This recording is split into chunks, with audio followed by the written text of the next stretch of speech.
Hello, this is Matt on the Moon Lambo channel. Attorney John Deaton shared what I think might be his biggest warning to the entire world of crypto since the beginning of the SEC's attack on Ripple and the XRP community. Because you'll recall back when that started, Attorney Deaton, he was among the first to recognize, hey, this is not just an attack on Ripple. It's not just an attack on XRP holders. This is going to impact the entire crypto asset class. And Attorney Deaton was among the first to recognize that. And eventually, over a span of a couple of years, almost everybody came around and recognized, yep, that's absolutely what's going on here. But there's an additional threat here. Did you know that about 20% of the United States Senate agrees to a de facto ban on crypto? Isn't that astonishing?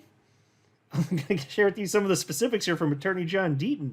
And it's just amazing because there are people in power who want to reduce your freedom and want to take away your opportunity to achieve life-changing wealth by gaining exposure to the cryptocurrency asset class.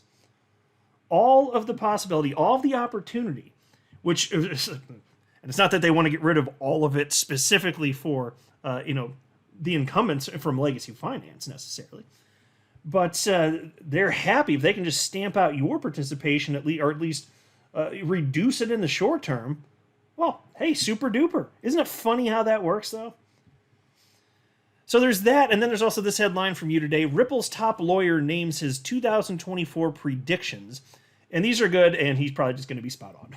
But before going further, I do want to be clear, I do not have a financial background of any kind. I am not offering financial advice, and you definitely should not buy or sell anything because of anything I say or write. I'm just an enthusiast who enjoys making YouTube videos about crypto-related topics, but just as a hobby and just for fun. Now let me do a little bit of table setting. This is one of many articles written. This one was from about a week ago. Comes from Bitcoin Magazine. It happens to be shared on the NASDAQ website, but it's titled, U.S. Senator Elizabeth Warren introduces bill to crack down on Bitcoin and crypto. And I think it's easily arguable that Senator Elizabeth Warren is the worst senator. Does anyone dispute? Does anybody out there listening dispute that? If so, make your case below. I'm always willing to hear people out. I think that she is arguably the very worst, and certainly the worst when it comes to just attacking crypto in an incoherent fashion. And I'm not convinced that she believes the arguments that she's making. I am not convinced of that. She strikes me as a very dishonest individual. Anyway, a piece reads as follows. Today, U.S. Senator Elizabeth Warren introduced legislation to address her concerns surrounding the alleged misuse of digital currencies in illicit activities, citing money laundering, drug trafficking, sanctions evasion, and more. And of course, folks, that's all we're doing here in the XRP community and stuff, right? It's the sanctions evasions and the money laundering. That's what we're doing, right? This is so laughable. That's what people use fiat currency for, as all real-world data proves. But still, the arguments are being made in 2023. Really grinds my gear, folks. Yeah, I'm down to one gear. Normally I say grind my gears. I'm down to one gear. Just grinding it away. Piece continues. The bill, supported by a coalition within the Banking Committee, marks a significant push for increased oversight and regulation within the Bitcoin and cryptocurrency sphere. Citing risks associated with cryptocurrencies, Senator Warren stressed that digital currencies are used as an avenue for criminal activities and that must be addressed through stringent regulatory frameworks. Oh, thank you, Elizabeth Warren. Please just keep these claps for you. Just please keep protecting all of us. Oh, I wouldn't know how to get my shirt on in the morning without people like you. So check out this quote from her. The Treasury Department is making clear that we need new laws to crack down on crypto's use in enabling terrorist groups, rogue nations, drug lords, ransomware gangs, and fraudsters to launder billions in stolen funds, evade sanctions, fund illegal weapons programs, and profit from devastating cyber attacks. I'm glad the 5 new senators are joining the fight to take action, including 3 members of the Banking Committee. Our bipartisan bill is the toughest proposal on the table, cracking down on crypto's illicit use and giving regulators more tools in their toolbox. And isn't it funny how, rather than just go after the people that are using the new technology in an illegal way, they just want to destroy the technology? Can you imagine if she had this power? Like during the advent of the internet, we just wouldn't have the internet if she had her way. There'd be just no internet. No sharing of information. This is how she wants to approach it. Thank you for absolutely nothing. So there's this post by Ryan Selkis, who in recent years has come around to seeing things the way that XRP holders and Ripple see things, broadly speaking, so at least as it pertains to any sort of regulatory quandaries, let's say. He is not on the same page as the SEC, so that's good.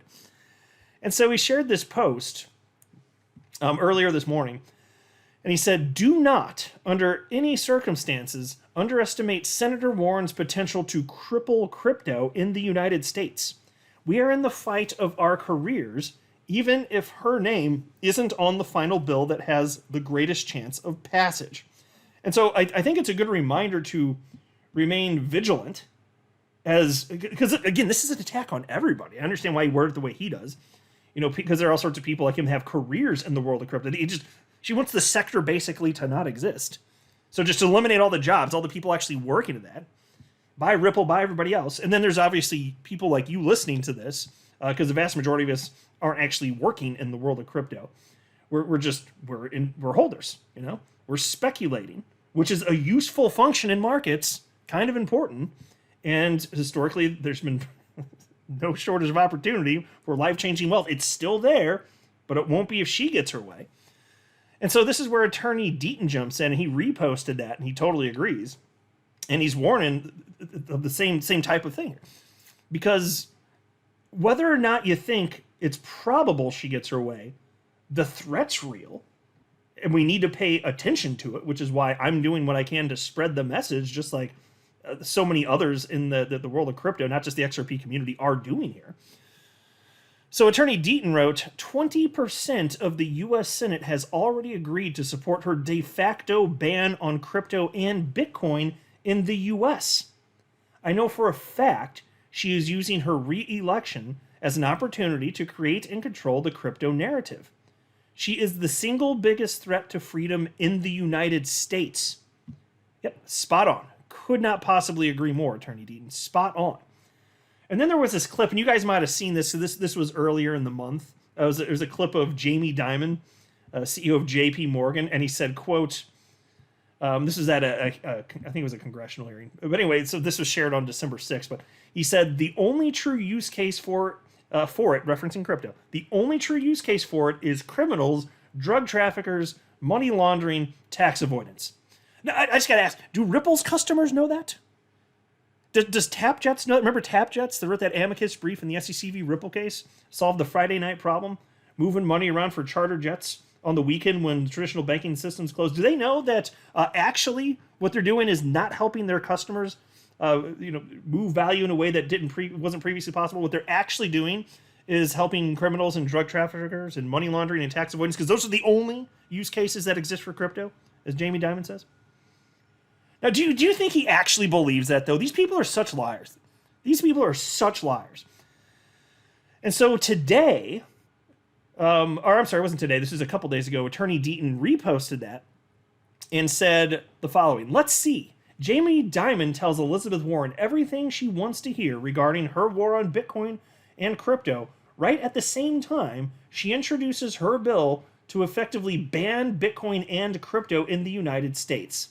Isn't that convenient timing on Warren's part? Warren and Jamie Dimon are now bedfellows. Did you notice how Elizabeth Warren didn't ask Jamie Dimon about the $39 billion in fines JP Morgan has paid for fraudulent and illicit activity? Yeah, and attorney Deaton's not kidding here. In fact, here's a headline. This one's from July. This has been known for a long time. I've talked about this on my channel before, but here's a headline from the Daily Huddle. July 8th of 2023. JP Morgan Chase has paid, I'll just use a round number here, $39 billion in fines for banking, securities, and additional violations as new SEC enforcement action kicks in. And so, folks, it looks as though they just choose to intentionally keep breaking the law, hoping they can avoid certain legal penalties against them. Maybe they won't get caught for everything. And then the parts they do get caught for, if it helps them to make X amount of dollars in profit and they just have to pay a smaller quantity, that's a fine. We'll do the math. You break the law, that's what they're doing.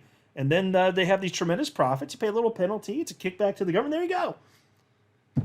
Yay! And here they want to bitch about how people use cryptocurrency in illegal ways? My God! The audacity of these pricks. So what's going to happen moving forward here? Well, that brings us to this article from you today. Ripple's top lawyer names his 2024 predictions. I'm going to go straight to the source here. No need to read the article. But the perspective was shared from Ripple's official account on social media platform X. And this is written by Stuart Alderati, chief legal officer at Ripple.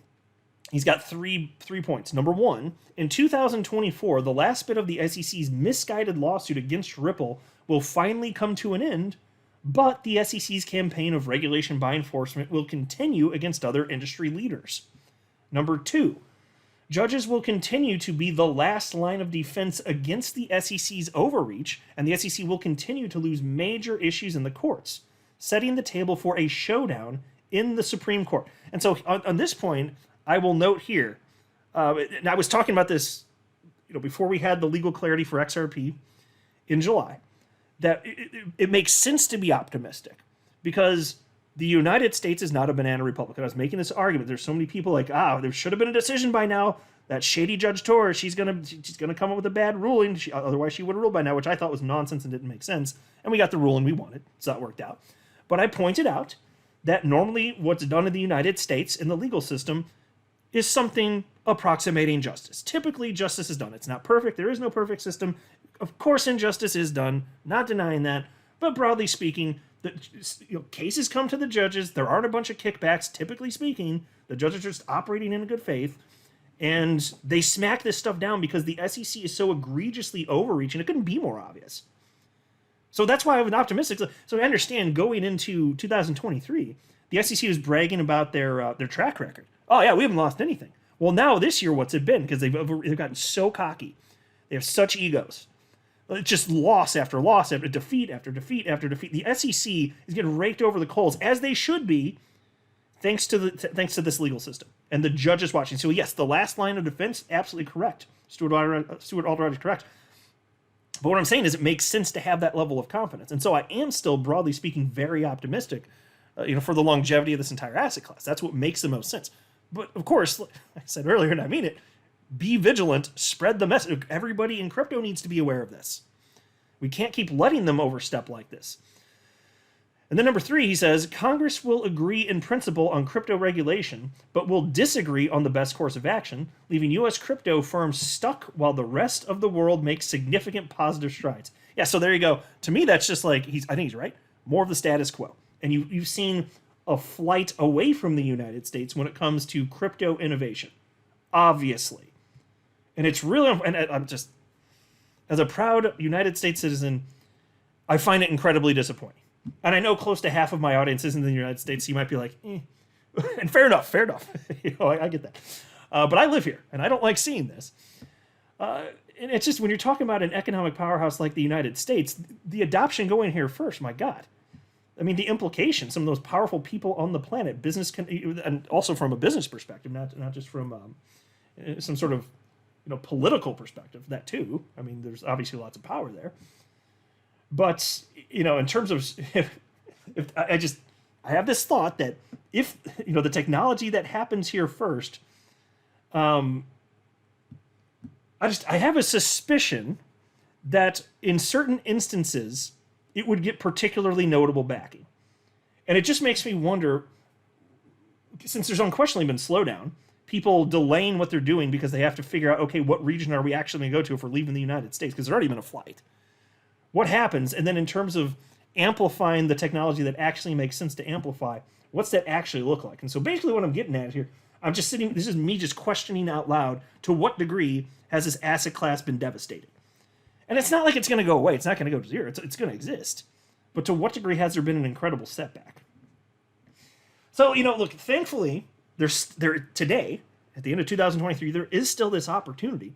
We still are, as holders of cryptocurrencies and XRP holders here in the XRP community in 2023, we have front-run almost every institution in the planet, because they're more and more, they're just going to be jumping into this asset class.